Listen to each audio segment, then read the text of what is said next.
you. Thank you very much.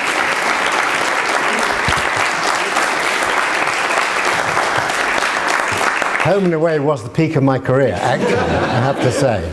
Gave my Hugh Grant impression.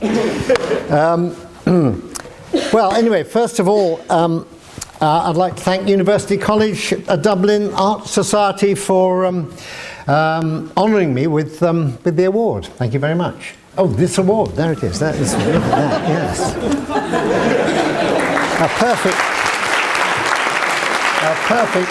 That would be a perfect fit in the bedroom. I'll take down the Rembrandt. We didn't like it anyway. I feel particularly grateful because at various significant times and various significant places, Ireland's played quite an important part in my life story. And this probably accounts for why I feel very much at home when I come here. My first visit to Ireland was on my honeymoon. It was quite traumatic to start with. We couldn't wait to get to the hotel room at Jury's Hotel in Dublin. When we did, we found 3 beds in it. To this day, I don't know who the other couple were.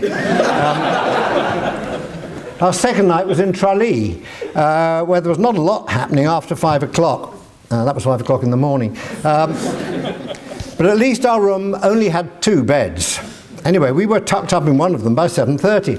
A few minutes later, the door opened and a young lad, whistling away, came in to turn down the beds.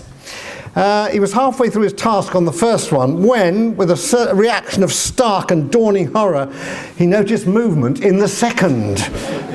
His eyes stared, his jaw dropped. He was out of that room in nanoseconds. Many years later, I heard he'd become a priest. Our Irish honeymoon may have been eccentric, but I think it laid the foundations for a good relationship, for in 10 days' time, my wife and I will celebrate 50 years to the day since we first stepped into that room at Jury's Hotel.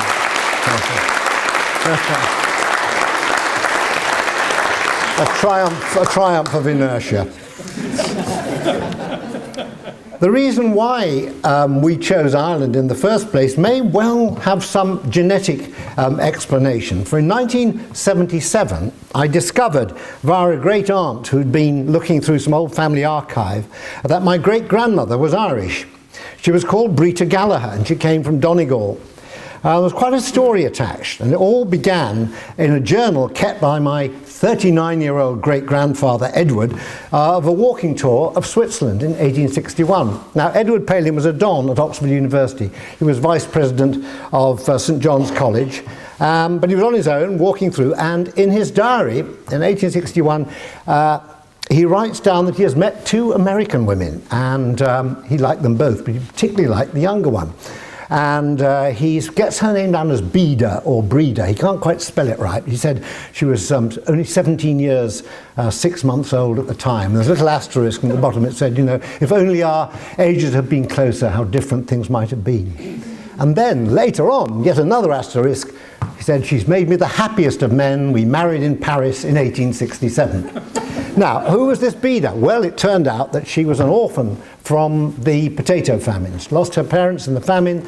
She was one of the lucky ones, was shipped out on one of the coffin ships to America and was adopted by an American lady who was the other lady there in the story and taken to do the grand tour of Europe. And that's how they met. And he was not able to marry her. To start with, there was no question of marriage because in order to be a Don at Oxford and to be vice president of a college at that time, you had to be celibate. There was no question of being married. So he had to, in the end, decide to give up what was probably a very, very important position as future president of one of the top colleges at Oxford, to marry Brita. And I love that idea that he did in the end. He married her, and they had 7 children, one of whom was my grandfather. Anyway, that was... I just love the story of these 2 very different people getting together. The Irish connection, or if you want to be disappointingly rational about it, series of coincidences, also came up in 1993 when I found myself down near Mallow filming a great railway journey called From Derry to Kerry. on my 50th birthday, which I spent down enjoying Irish hospitality. And purely by chance, our first grandson, Archie, was born just over 10 years ago on St. Patrick's Day. Now, before you conclude I have a sponsorship deal with Guinness, God, I wish I had. Let's get to the spirit of the evening. There are quite powerful links and connections with this country that I've experienced during my visits here. And one of them is a love of words and a respect for writing, which has always impressed me whenever I've come over to Ireland. Not only the number of great writers whose work I've read and enjoyed over the years, Yeats, O'Casey, J.G. Farrell, Don Levy, James Joyce, Oscar Wilde, Molly Keane, Derville and Murphy, to name but a few, but also in the interest in and curiosity about my own work that I've experienced in festivals here from journalists and reviewers and interviewers. And of course exemplified, thank you very much, in the award that you've given me here today. In London, I find they're interested in me as a celebrity first and a writer second. In Ireland, I think it's very often the other way around. Earlier today, I discovered the Writers' Museum in Parnell Square, a place that seemed to exemplify this situation. As far as I know, there's no Writers' Museum anywhere in London. Anyway, I can't remember how early it was that I fell in love with words, but I do remember, and still treasure, the first real book that I was ever given. It was Tales from the Arabian Nights, and it was inscribed, I still have it, to Michael, with love from his daddy, 5th of May 1950. It was full of exciting, exotic, slightly sinister, downright scary stories. The old man who attaches himself to Sinbad the sailor after Sinbad carries him innocently across the river. I can see the illustration now. Sinbad, eyes wide with fear, and the long white-bearded man in a loincloth with his legs clamped around Sinbad's shoulders, and the terse caption on the opposite page: "The old man crossed his legs round my neck and gripped me so tightly I was nearly strangled." Not, you might think, the perfect gift for a 7-year-old. I don't think they ever get away with it nowadays without some kind of disclaimer, you know, partial nudity, some violence, that sort of thing. The most important thing for me, there's always one, isn't there? Yeah. Can't take the violence. Perhaps the nudity. Anyway. But the important thing for me, as much as that, was just the sensual pleasure of the book itself. This thing, this wonderful chunky thing with proper hard covers and a dust jacket with one of A.E. Jackson's spellbinding illustrations. And it was all mine. From then on, I can remember, well, what would I write? School diaries I used to keep. You know, my parents always gave me a Let's Schoolboy's diary, and I'd start on January the 1st and usually give up around about February the 3rd. The thing I enjoyed most at school was English essays, especially stories. That was things I liked. I wasn't so good at My Holiday or My Favourite Animal, but if let off the hook, I'd indulge in dreamlike fantasies involving some form of death or dismemberment. Anyway, quite what drew me from melodrama to comedy, I'm not entirely sure. All I know is that when I sat listening to comedy on the radio, as we did then, not having a television, whether it was Round the Horn or Hancock's Half Hour or my own personal schoolboy addiction, the Goon shows, I always listened out for the name of the writer. I couldn't believe how the brain of a man like Spike Milligan, another Irish writer who was the author of the Goon shows, how his brain worked. All I know is I wanted mine to work the same way.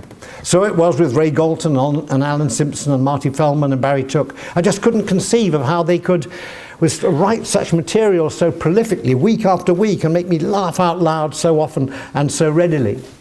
I loved the acting of Peter Sellers and Tony Hancock and people like that, but the writers were the ones I always envied. They were the primary creators. Nothing happened until somebody wrote something. I think comedy comes from acute observation of human behaviour, an almost forensic interest in how people look and gesture and speak and dress and move. I spent far too much of my time in the classroom observing my teachers at school rather than listening to them. And this observation led to wanting to write about what I'd observed, and also led to imitation, which is where the acting bit comes in. And it was at Oxford University where I fell in with a like-minded friend with similar tastes to my own, but with far more ambition than myself. He suggested that rather than just make ourselves laugh about things we found funny, we should try and make a lot of other people laugh and charge them money for it. I was shocked at the time. You know, getting people to listen to your jokes was an audacious enough thought for a provincial lad from Sheffield. My feeling was that people should be paid to listen to us. But my friend had no such qualms, and he asked around, and within a week he came up with our first booking. We were to be the cabaret at the Oxford University Psychological Society Christmas party. We had a half-hour act, which went down in almost total silence. I thought, that's it, that's blown it. In the end, they just said, "That was very good. That was very good. So much to think about." Let's get psychiatrists in again. They're a great audience. This led to other bookings, the Oxford University Conservative Society Ball, no less. "Are you the cabaret? We put you in with the coats."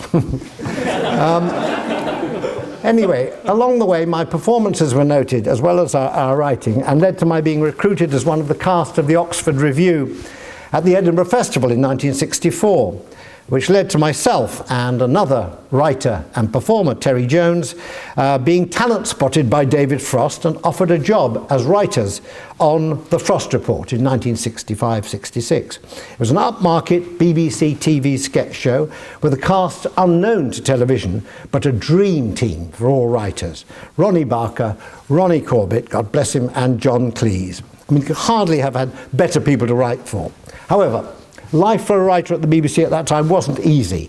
Pay was absolutely minuscule, and there were so many writers on the Frost Report that the credit roller caption spun around so fast at the end, it wasn't until episode 10 that my parents actually finally saw my name on the credits and began to believe my dubious story about becoming a BBC comedy writer might be true after all. Our writing contributions grew, and by the time the Frost Report had ended its second and last series, Terry Jones and myself had established a reputation as writers to be watched. We wrote 2 series of our own show called Do Not Adjust Your Set, with Eric Idle, David Jason, and Denise Coffey. And then a series which Terry and I wrote together called The Complete and Utter History of Britain. The idea being that you would look at British history as if television had been invented, so everything would be done as sort of news stories and all that, and stories about sort of social events and all that. So there was a wonderful, Terry wrote a lovely thing about someone going to the patent office to try and have the chair. He'd invented the chair, and all these people on the floor. So what's the point? What does it do? He says, well, it helps people sit down higher up. That's a lovely idea. We had Stonehenge with an estate agent trying to sell them. Oh, it's got a lot of gaps, hasn't it? Gaps! Windows! Anyway, this series went out in 1969, seen by very few people, but one of them happened to be John Cleese, who rang up and said, "Oh, I've just seen your series, The Complete Utter History of Britain." I said, "Oh, well, that's very nice, thank you." You don't get compliments from John very often, and this wasn't a compliment. He said, "You won't be doing any more of those, will you?" But it was from that phone call that we decided that we would get together. We liked each other's material, and from that harsh criticism, Monty Python's Flying Circus was formed. And to get back to my point, Monty Python was a continuation of a university tradition of writing and performing one's own material. It also meant that Python was a self-contained unit, defined entirely by the 6 of us. We did everything.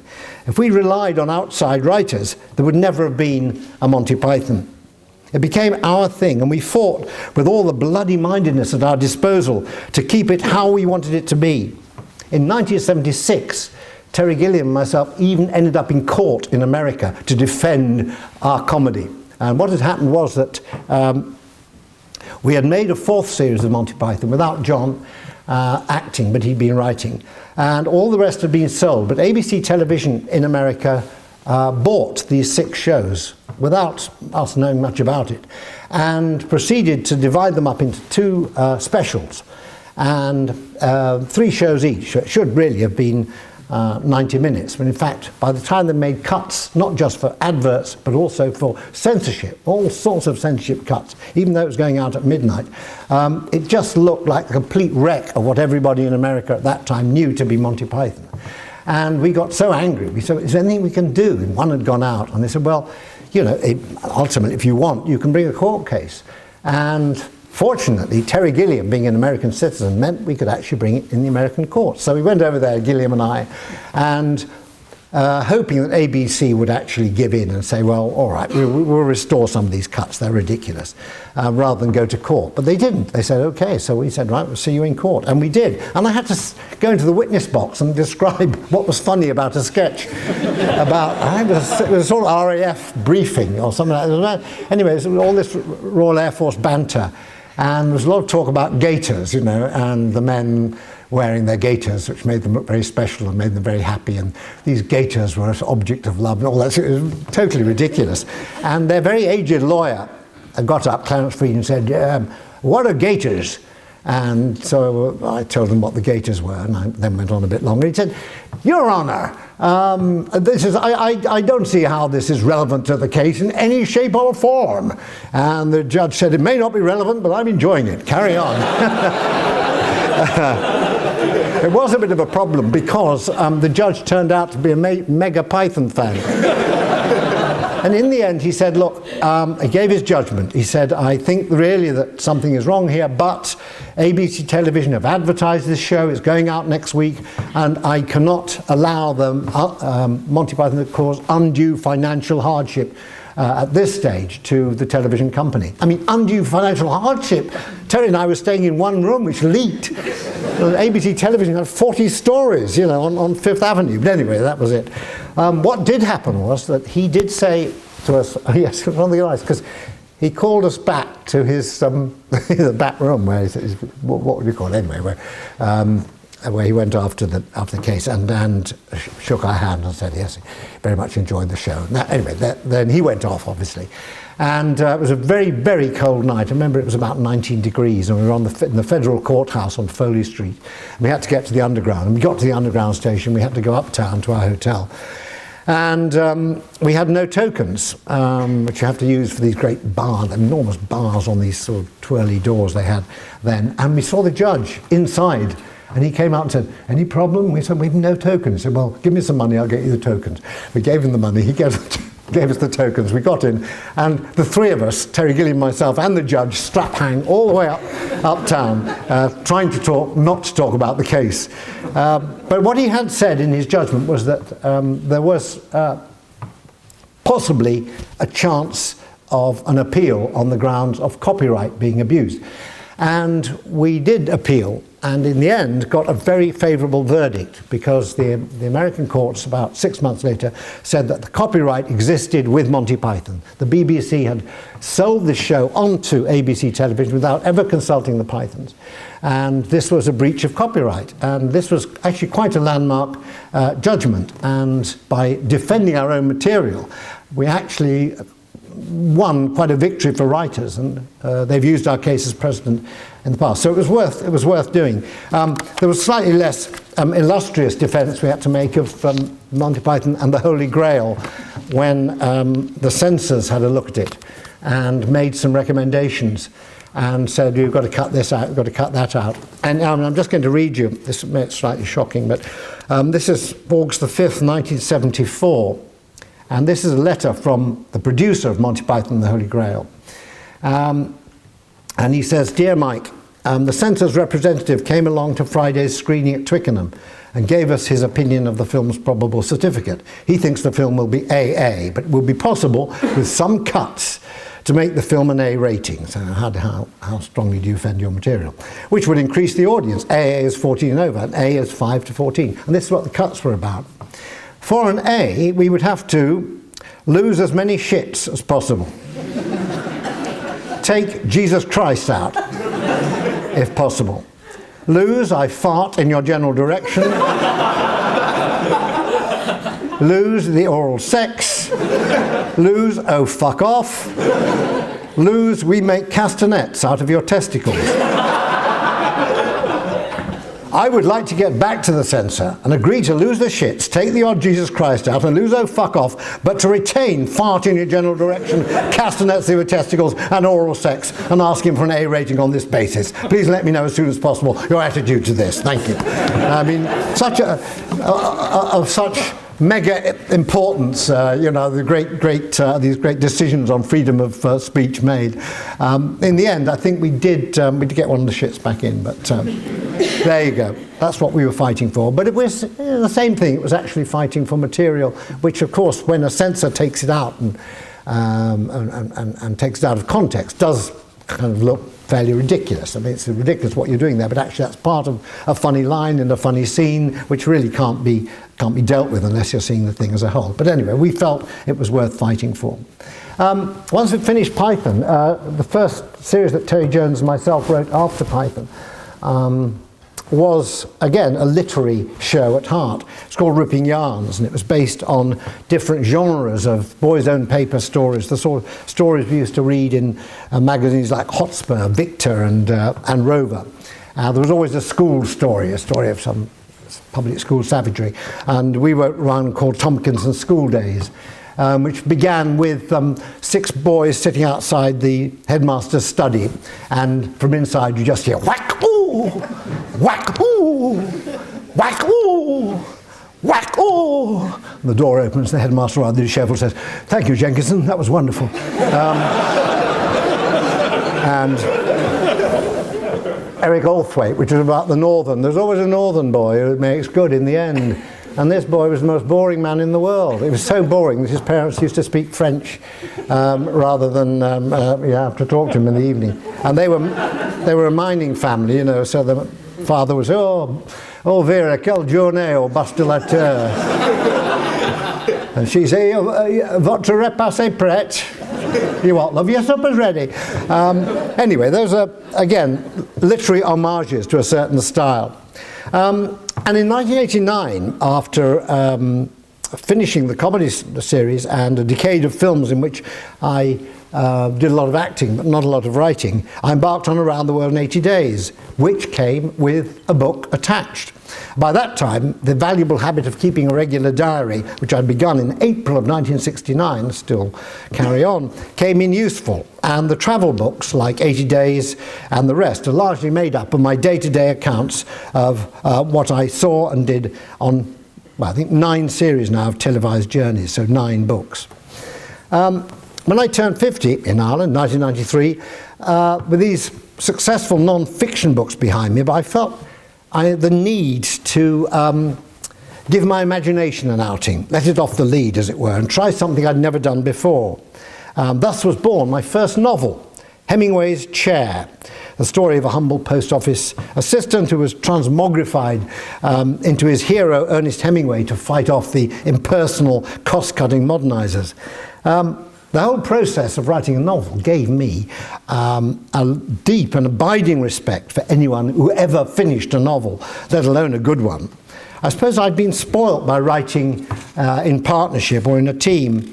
I found being stuck in a room with my characters could be terribly depressing. I remember one morning pacing up and down in my room in the very depths of self-doubt, and I looked out of the window and I saw a British Telecom van draw up. The telephone engineers got up, set up a screen, took up the access cover, chipped a few wires, clipped them together, took down the screen, finished off, laid down the access cover and went away. And I envied them. I thought, you know, they're doing a practical job instead of pouncing about upstairs trying to kickstart your imagination. You know, that they and their job had achieved more in 5 minutes. I'd done it for 5 hours. But still, you get moments like that. It didn't actually stop me, because I then wrote a second novel about 3 or 4 years ago called The Truth, in which there is a scene where the hero, a journalist, disillusioned journalist, is sipping some coffee in a cafe and, surprise, surprise, watches a telephone engineer in the road opposite. To quote from the book, Mabbott observed him with a certain amount of envy. This was a man at work, doing a job, tracing a problem, dealing with it, ticking it off on a worksheet and moving on to the next one. His tasks for the day were quantifiable, definable, achievable. If only writing could be that simple. So nothing was wasted, I said. Of course, writing is never simple, but it doesn't want to come out, I think, as agonizingly complicated, at least not on the page.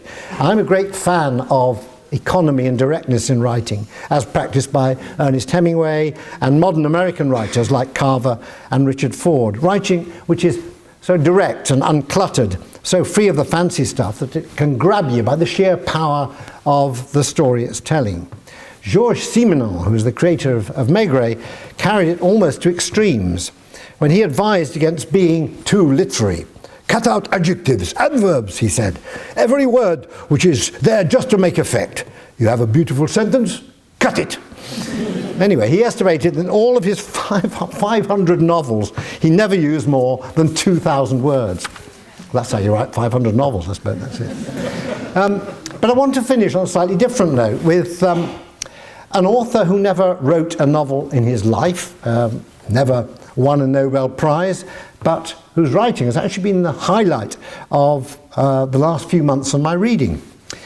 Earlier this winter, I made a journey to Antarctica, and to get in the mood, I picked up a second edition of Ernest Shackleton's book, South, an account of the astonishing survival story of his last expedition from 1914 to 1917. I found myself absolutely spellbound. There was no literary artifice or carefully crafted style. He just had a way of telling it how it was. Here's just a typical couple of sentences. They're trying to get through the ice with their boats, and they've been going for days and days. They're not sure where they're going to end up. Anyway, here we are. The southerly gale, bringing with it much snow, was so severe that as I went along the beach to kill a seal, I was blown down by a gust. The cooking pots from number 2 tent took a flying run into the sea at the same moment. A case of provisions which had been placed on them to keep them safe had been capsized by a squall. These pots, fortunately, were not essential, since nearly all our cooking was done over the blubber stove. Frankly, we needed all the comfort that the hot food could give us. The icy fingers of the gale searched every cranny of our beach and pushed relentlessly through our worn garments and tattered tents. The snow drifting down from the glacier and falling from the skies swathed us and our gear and set traps for our stumbling feet. The rising sea beat against the rocks and shingle and tossed fragments of floe ice within a few feet of our boats. Once during the morning, the sun shone through the racing clouds and we had a glimpse of blue sky, but the promise of fair weather was not redeemed. What Shackleton and his men went through 100 years ago may not have been as ghastly as what their contemporaries were enduring on the Somme at the time, but their survival was no less precarious. Their enemy was nature, not gunfire, but howling winds and crushing ice and a cruelly cold and dangerous sea. And Shackleton makes us feel this power very strongly. So, as we remember Ernest Shackleton from County Kildare, Brita Gallagher's great-grandson, thanks you all most humbly for this award. It's words and writing that have brought us together tonight, and I can think of no better reason to get together than that. Thank you very much.